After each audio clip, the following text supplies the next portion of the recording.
যে রক্তঝরা আন্দোলনের মধ্যে দিয়ে 5ই আগস্ট একটা ভয়ঙ্কর রক্তপিপাসু দানবের পতন হলো। তারপরে এই দেশে মানুষ প্রত্যাশা করেছিল যে একটা স্বস্তি এবং শান্তিময় রাজনীতির পরিবেশ তৈরি হবে। মানুষের সেই প্রত্যাশা এখনো রয়েছে, এখনো শেষ হয়ে যায়নি। কিন্তু কোথাও কোথাও আমার মনে হয় যে, আমি জানি না কারো উদ্দেশ্য আছে কিনা, কোনো উদ্দেশ্য আছে কিনা, সেই উদ্দেশ্যের কথা বলবো না। তবে কিছু বিষয় নিয়ে এমন কথাবার্তা বলা হচ্ছে যেটি মানুষের কাছে কাম্য নয়। দুই একটি রাজনৈতিক দল যারা আন্দোলনও করেছেন, কিন্তু পয়েন্ট অফ নো রিটার্ন বলে একটি কথা আছে, যে তাদের সেই কথা থেকে সরে আসা যাবে না, ওটাই হতে হবে। তারাই আন্দোলন করেছে। আমরা কি করেছি?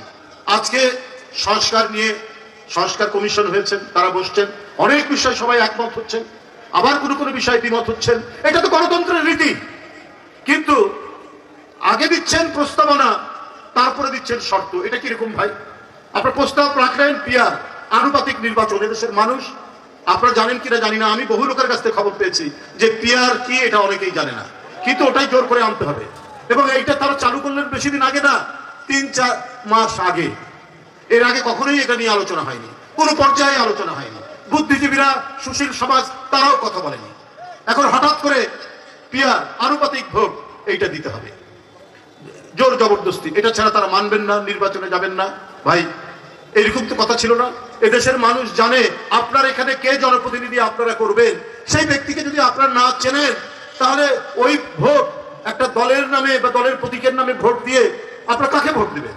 আপনারা সেই ব্যক্তিকে ভোট দিবেন যে আপনার সুখে দুঃখে আনন্দ বেদনায় আপনার কাছাকাছি, আপনার পাশাপাশি যারা থেকেছে, আপনারা তাকেই তো ভোট দিবেন। কিন্তু পিয়ার পদ্ধতিতে সেটা নয়। হয় কোনো দলকে দিতে হবে, নাহলে দলের নামে প্রতীককে, তারপরে কেন্দ্র থেকে বাছাই করে দেবে। তো এইটা তো মানুষ পরিচিত নয় এই ধারণার সাথে। কিন্তু দুই একটি রাজনৈতিক দল এটা নিয়ে একেবারে মানে মামার বাড়ির আবদার শুরু করে দিয়েছে। আমার কথা হলো যে আলোচনা করুন, মানুষ জানুক। কিন্তু এদেশের মানুষ 16 বছর আপনার অবাধ সুষ্ঠু নির্বাচন করতে পারেনি।